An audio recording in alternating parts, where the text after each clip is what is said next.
It's your chance, do your dance at the Space Jam. All right.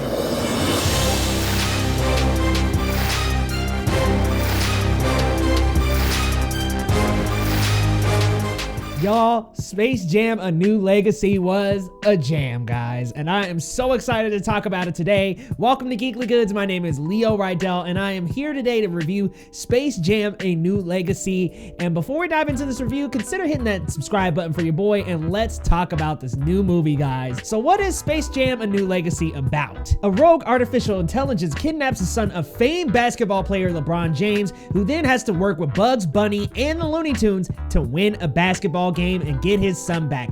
The movie is directed by Malcolm D. Lee, and it stars LeBron James, Don Cheadle, Cedric Joe, Chris Davis, Sonequa Martin Green, and many more. And also Anthony Davis, Damian Lillard, Klay Thompson, some traditional basketball players show up as well. So let's talk about what works with Space Jam: A New Legacy. So the first thing that works is visually, I think this looks absolutely stunning. I think the 2D animation especially really sticks out and shines. It's crisp. It's that classic Looney Tunes with a fresher look, but it is that classic hand-drawn animation, and I think they do such a great job with that 2D animation.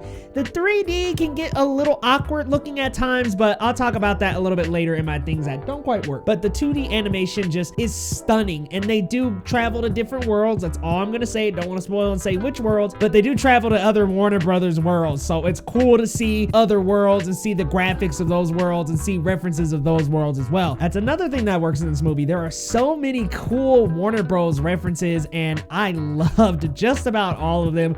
Sometimes it might have felt a little bit like overkill, but you know what? I figured they have all these properties, might as well include all kinds of different Warner Brothers properties from around HBO and theaters, and you already know what they are. I don't want to spoil for you, but you will see a lot of Warner Brothers stuff, and I like that, and I like getting to explore some of those worlds and getting to dive into some of them. And per usual, I also really like the Looney Tunes themselves. Bugs Bunny, Lola Bunny, who actually was a lot better than people had anticipated. Look, a lot of people really slammed the marketing and the image of Lola Bunny looking a lot different than she did in the original Space Jam. And look, I have nothing to really say about the design. It's a bunny rabbit, so I'm cool with however she looks. It's a cartoon character, so I'm fine with it. I thought Zendaya actually did a really good job as Lola Bunny. Look, it could have been much worse, and I was a little bit worried when a marketing clip for the movie surfaced and it showed her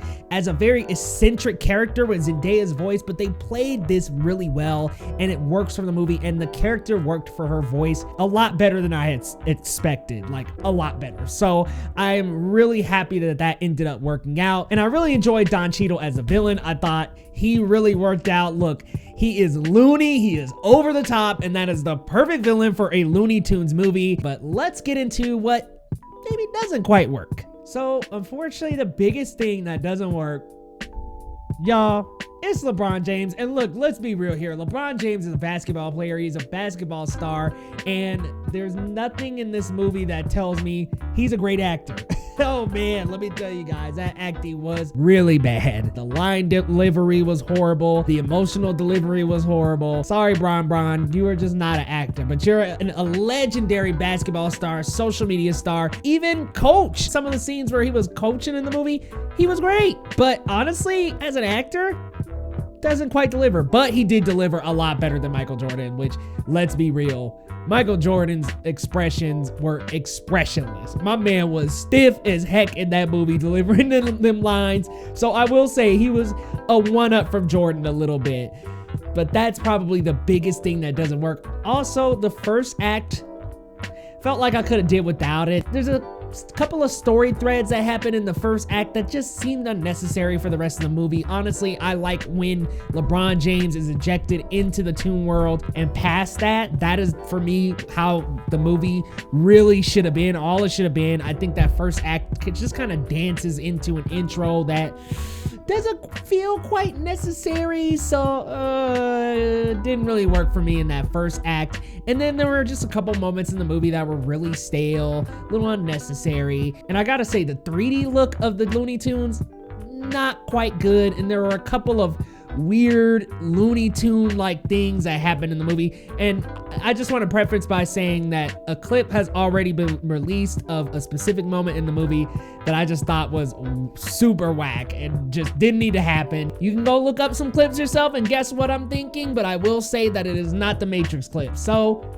take with that what you will. But guys, Space Jam: A New Legacy was fun, and it had some really cool themes of heart and family and LeBron being the father that he needed to be to his son. So I really enjoyed getting to go on that journey with him and the Looney Tunes, and I thought it was fun. So if I had to give a rating to Space Jam 2: A New Legacy, I'm going with a 5.5. Maybe a 6 out of 10. It's nothing spectacular. That first Space Jam isn't either, but I am a cult classic fan of that first Space Jam. Look, I just watched the first Space Jam before recording this, or actually before attending the movie, the second movie, and let me tell you guys, it's one of those movies where it's like, I know I love this movie for it being just a cult classic and hitting home with nostalgia, but I know a lot of people can see the bad qualities in that film, and there are quite a few. But guys, let me know your thoughts down in the comments, and we will see you next time on Geekly Goods.